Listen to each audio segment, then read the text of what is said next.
Hi everyone, Anthony Fantano here, internet's busiest music nerd, and it's time for a review of the new XXXTentacion album, Skins. This is the new posthumous album from rapper, singer, and songwriter XXXTentacion, who was tragically murdered this past summer in broad daylight. He just released a pretty successful sophomore record in March, and he was still awaiting trial for domestic abuse charges that have since been dropped due to his death. However, X's passing did not stop the promotion or the release of his music, as Bad Vibes Forever, in connection with Empire Records, still plan to put out more X music sooner rather than later. And at this point, who knows, maybe what's on this new album over here is just the tip of the iceberg in terms of what X's label is willing to release of his leftovers. What's for sure is that as long as X's music is in the spotlight and it's continuing to be released and promoted, his public image is going to be in the spotlight too. As this past October, Pitchfork Media dropped a previously unreleased audio recording of what sounded like X admitting to the abuse he was charged with. That being said, I don't really feel like this is a review where I'm going to be talking about the music on this album all that much, mostly because there is so little here. There are 10 tracks on this new record.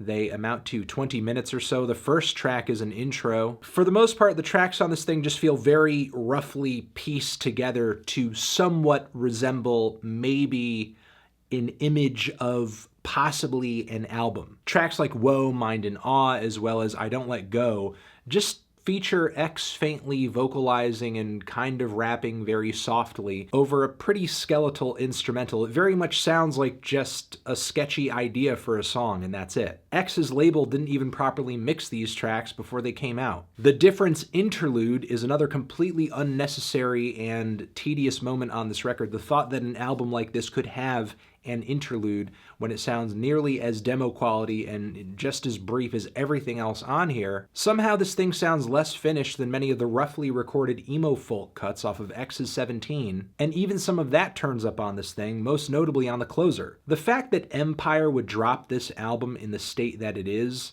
just goes to show how desperate they are to get more streams off of X's name, and that's it.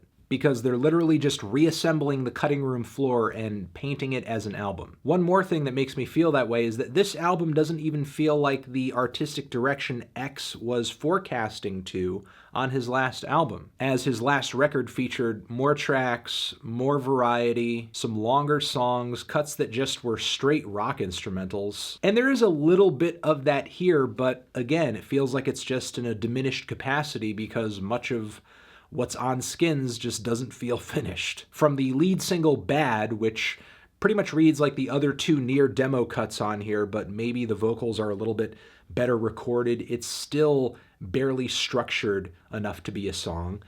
X, for the most part, his lead vocals just kind of sound like a very faint, nasally idea of a hook, not really something he's kind of saying all that boldly, because I don't know if he was going to end up changing it down the road or something. The song 1 Minute with Kanye West, it's titled 1 Minute, but ironically it's the only track on here that breaches 3 minutes. I don't know what to say about this song. I guess I just hope that all parties involved, or at least chose to be involved, are proud of what they did here. I guess in a way I kind of admire it for trying to bring rap rock back, but one, the track features this awful lead guitar riff. I don't know what this sound is. Is it a horrible sample? Is it something coming out of a keyboard? I'm not sure. Or is it coming out of a DAW? I don't know. It just feels like the worst imitation of a guitar riff, and it's just so static and repeats so plainly across the length of almost the entire instrumental. It's kind of annoying in the first few seconds of the song, and my God, in the last minute, it's like torture.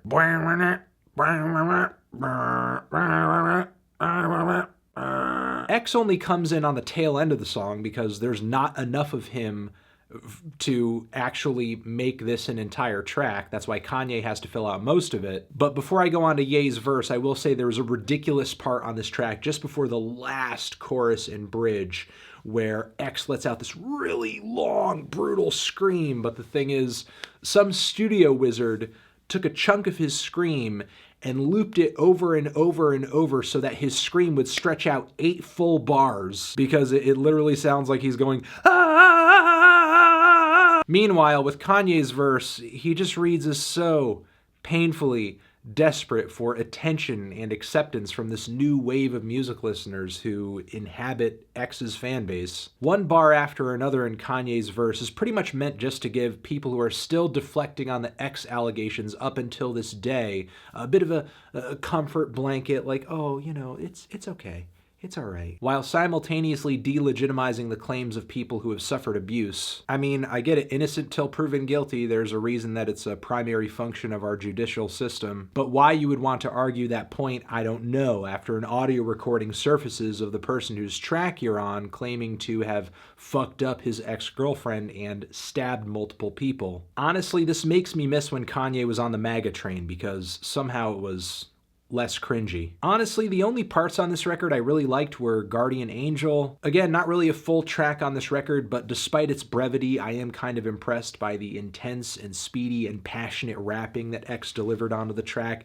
The instrumental, though, pretty much just sounds like a reversed version of the Jocelyn Flores beat, though. The song Staring at the Sky doesn't sound like much at first. It does kind of kick off like another piece of emo folk from X with some nasally vocals and some basic lyrics and an acoustic guitar lick, but when it eventually goes full-fledged into this heavy, distorted hook, it's actually kind of great and reminds me of a lot of old school, very heavy, lo-fi screamo music from back in the day, a sound you don't really hear all that much anymore. I wonder how much of that sound in this track is X coincidentally channeling it, or if he was aware of a lot of these old school screamo groups. Then there's Train Food, which I actually think ranks as one of X's best tracks ever, where it's kind of a narrative cut over a lo-fi, sound effect filled instrumental with these very dreary and dark pianos. The beat, in a way, kind of makes me think of like what Phil Elverum from Mount Erie would do if he had to make a hip-hop beat or something.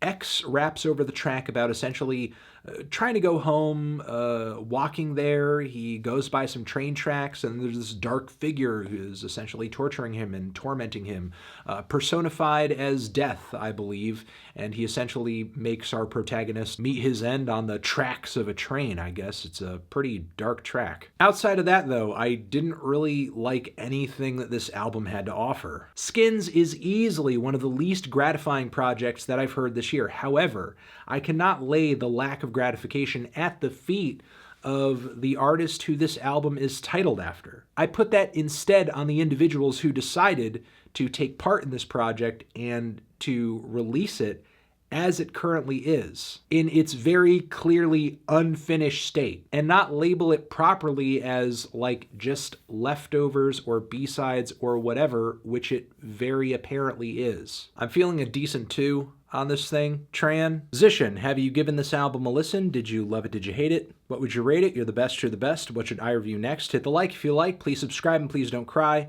Hit the bell as well. Over here next to my head is another video that you can check out. Hit that up or the link to subscribe to the channel. Anthony Fantano, music reviews forever.